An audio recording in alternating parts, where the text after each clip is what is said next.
I know that if people in my personal life see this video, or people that I went to Catholic Familyland with, they would not be happy about it. Even though technically this is like spreading the word about Catholic Familyland, like, hey, there's this place you can go, have fun. This is not your average Bible camp. Hey, my name is Maddie. Welcome back to my channel, or welcome if you're new here. So this is my second video on the Catholic Familyland Diaries. It's weird because I feel like kind of nervous making this video. I feel kind of like I'm exposing some type of secret, like I'm not supposed to be making this video, even though all of the stuff I'm about to say in this video and upcoming videos is true. You'll find it written right there on their website, or you can watch videos on their YouTube and find out all this information for yourself. But I'm here to just, talk about some of the things that people might not feel comfortable talking about in general. The people who founded this place are Gwen and Jerry Conacher, and they were married for decades. They had 12 or 13 children. Jerry was actually a businessman who did quite well. He was involved with the Fortune 500 company. Gwen, however, was the driving force behind Catholic Familyland. Everyone at Catholic Familyland doesn't call her Gwen or Mrs. Conacher. They refer to her as the servant of God, Gwen Conacher. She's actually being beatified. She's on her way to become a saint. It's important to know that the Conachers were tied to the Vatican almost from the start. Pope John Paul II and Gwen and Jerry Conacher met on several occasions. They had what was considered a close relationship. The Conachers even served on the Pontifical Council for Families. They were also very close to Mother Teresa, and she had been on their radio station, I think, a couple times. If you don't know much about the Catholic Church, being bros with the Pope is a big deal, because what the Pope says goes. The Conachers were definitely in the club. Pope John Paul II had given his stamp of approval for Catholic Familyland, and that's important too, because technically in that way, everything that goes on at Catholic Familyland, the message that they send and all of their productions are approved by the Catholic Church. So I'm not really sure how they keep track of that. Jerry Conacher and Gwen, they were terrified of basically what was going on at that time in the 60s. And this was really a movement that a lot of people were a part of. So they claimed that there was a culture of death, especially with more reproductive control. They claimed that media and television, the radio, newspapers were corrupting the teenagers of the society. So they made a radical change. In response to the culture of death, many people became part of the movement, the culture of life. Gwen and Jerry were gung-ho for the gospel of life. They made a big commitment, big change, and they up and sold his company, Jerry did. And the whole family moved to Fatima, Portugal. I've actually been there. I've actually visited the site where Mary was claimed to have appeared to 3 shepherd children. I didn't see anything or notice anything supernatural, but it was a gorgeous place. I remember there were lots of prairies and farmlands and mountains. Very, very cute. But I had a feeling that its economy was totally reliant on this apparition, because the streets were just lined with people trying to sell statues of Our Lady of Fatima, like holy water or rosaries. Anyway, so they consecrated their family. I still don't really understand what it means. I think that's kind of normal to not understand it. I think it's like a matter of faith that you have to understand. I just don't have that faith. I don't understand how you consecrate your family to the Sacred Heart of Jesus. I don't get it, but that's what they did. And apparently it had a very positive effect on their family life. And it became a message they spread. It kind of just took off. It had a life of its own almost, and they started to gain traction, and other people were like, hey, show me how to consecrate my family too. And then they created the AFC, the Apostolate for Family Consecration. Now all of this was done in order to support the lay members of the church. They didn't think there was enough support for families for Catholic families at that time. And they felt as if they were really given no tools by the Catholic Church of what to do, so they decided to create their own tools, and that was consecrating their family. It's not enough to consecrate your own family, though. Once you consecrate your own family, okay, you have to, as part of the consecration, you have to do certain things. You have to like volunteer for Catholic Familyland a certain amount of hours. You have to tithe a certain amount. You have to evangelize and bring other families to a Holy Family Fest and get them to consecrate their kids too.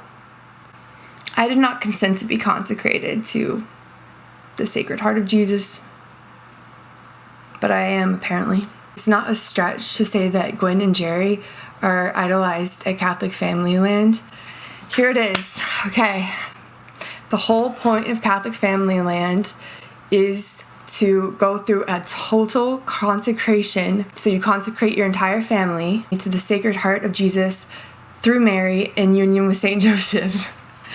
It's this whole mantra. It's like a chant they repeat. The children are consecrated whether or not they want to be, obviously. Also, it was odd to me at the time, even being Catholic too, that they would have added on their own prayers, because I know that the Catholic Church, it never changes. It was like all for the Sacred Heart of Jesus, all for the Sorrowful Heart of Mary, all for the Immaculate Heart of Mary. Like, it's just these chants and prayers, they come right back to me. Fun times. Okay, so now I'm going to jump into a few problematic things about Catholic Familyland. Number one, the people who work there, they're not volunteers, they're not family members, and they're not actual employees because they don't get paid. And when I say they're not volunteers, I mean that it's much deeper than a volunteer position. It's called a vocation. A vocation is very important. It's what you're going to do with your life. It's your calling in essence. As you can see here, it says, if you feel drawn to dedicate your life totally to God through prayer and mission, we invite you to take a closer look at the Catholic core vocation. Men and women who have consecrated their entire lives to God through private vows of chastity, poverty, and obedience. Hold up. Okay. I don't even think I knew this when I went to Catholic Familyland, but what the heck? So they actually have to perform a ritual and like actually make vows, as if like wedding vows, like that serious of vows. They commit their lives to Catholic Familyland in the same way that you would commit yourself to a spouse. That's important. They make the 3 vows. Chastity, they're not allowed to have romantic relationships or sexual relationships. Number 2, poverty. They're not allowed to make money. They're not allowed to have their own assets. They're not allowed to have a savings account. Number 3, obedience. They have to follow the every word and beck and call of Catholic Familyland. Technically the AFC, because that's the organization that Gwen and Jerry started that owns Catholic Familyland. So these people have various jobs, from budgeting to landscaping and marketing for the next year of Holy Family Fests. They are ages 18 and up. I think maybe on the website it said that some make like $6,000 a year. I consider that pretty much not being paid. Some of the prayer and sacramental life requirements are like, they have to say 6 daily prayers, you have to go to daily mass, you have to say a daily morning prayer. You better do your holy hour. Of course, you do your daily rosary. There's also the Chaplet of Divine Mercy, which happens every day at 3 p.m., and live a life free of mortal sin. I think what Catholics fear the most is probably mortal sin. Anyway, sometimes I think about these guys that are women, guys and girls that are really young and they just sign up for something that they're not sure that we're getting into, and then say you're like 24 or 25 or even 30 and you realize, whoa, I made a decision when I was still young and my brain wasn't formed, because the adult brain isn't fully formed and developed till the age of 25. And now what do I do? Because I don't have money, I don't have social connections, at least not in the area of this of the United States. I don't have any job prospects, I have no skills. Maybe shit out of luck. And yes, I do not want to insinuate that Catholic Familyland like pressures or forces these people to join. No, they sign up out of their own free will. They certainly do. And many of them seemed, at least in my experience of going there, very happy to be there. They were really funny people. They put on skits in the big auditorium on the stage. They led the groups during the day. You have religious education, and they separate you based on your age. I remember when I first got there, my first family fest, I was like 12, and I was in the Little Flowers, which is St. Therese, by the way, but I was in the Little Flowers, which is like girls ages 10 to 12, and one of the Catholic choir was in charge of our group, and I thought she was really nice, and she seemed pretty cool too, and I had no clue that this lady had devoted her entire life to Catholic Familyland. So I started off as a little flower, and that was all fine and good. But then once I became 13, the next year, my second year at Catholic Familyland, I was not a little flower anymore. Oh no, I was in the teenage program, and the teenage program is very different than the other childhood programs. So the teenage program runs during the daytime as well, and here's how a typical day of Catholic Familyland goes. So you wake up at 7 to get ready for Mass. Mass is in the auditorium, and I don't know if you've been to churches that kind of seem more like concerts or performances. I have been to so many different Masses in my life, but I've never been to a Catholic Mass that was quite so much like a concert and performance. There were 2 huge screens that basically displayed whatever the video cameras were catching of the audience, of the priests, of the monstrance on the altar. Like, they would just zoom in on you sometimes, and you would look up there and you'd be on the big screen like at a football game or a football stadium. It was just awkward. I remember there was one time, my first year, where they asked all the families of divorce, of the sin of divorce, to come to the front of this stage. And my family was the only one that came up to the stage. And I almost didn't go, but like my mom made us go, and